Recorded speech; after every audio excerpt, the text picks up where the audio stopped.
O sana mapaya ole asu Samoa. Ua paia le aso Manua le limo. Ua mapue le oferoa. Mapue foi le matila. E tapuitea rua soporangi. Le lai ua la tasi. O sana mapaya ole asu Samoa.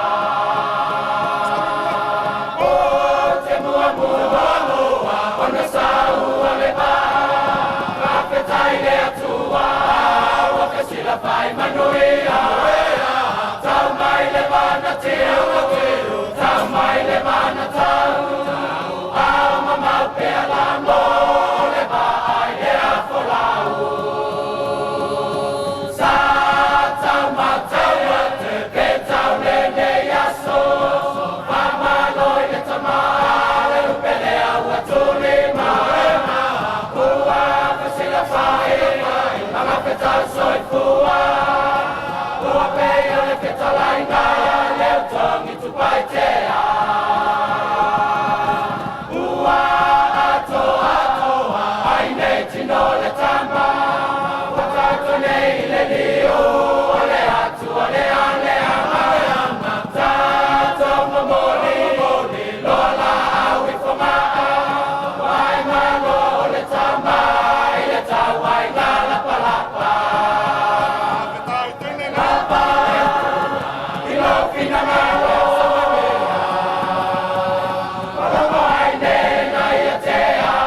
Ua longa foi le nai ama. Ke talai ngai le langi.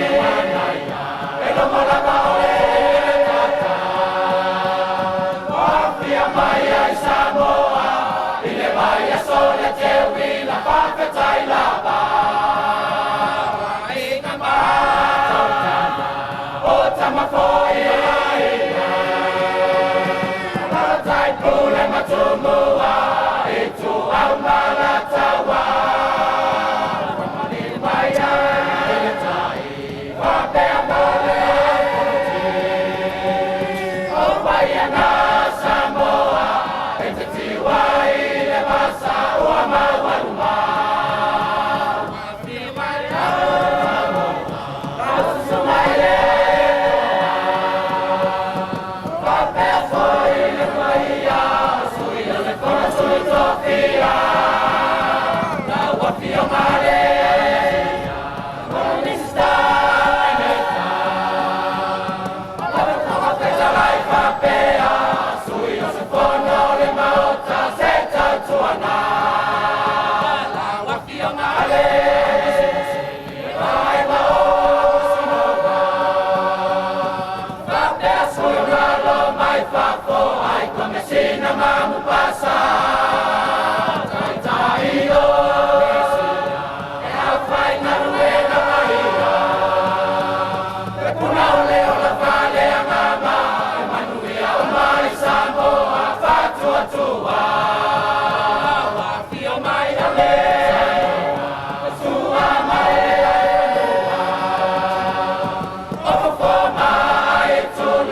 Lo no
Ia le paia Samoa, ai si mai le whapakoma. O lono sa whatoa e tui leo matutonu o le whama. Pele mama tele mapia, ina le tonu se 10 kilomita. Ai sili atu o na pawe pea e ui mai ia leisa. Mai ia pia, tau mua mua i matawha. Society,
Se i toa mai se patele mo le whakawhianga mai le whioana o Sapatoa i le whio uso mana i lawa i ma sport no maru i a tui Savalungu ma le nofo a tua aina o ia ie whaasino o wā aina sa tuana ma la kutama o ma sport le whio aina to langi o tu o sa tuana to tō mauma i a mauku i a le uwana whakatei tene mo o tō sao ma lau tō tāpin penanga a wāna tātou whakmai moi i yaso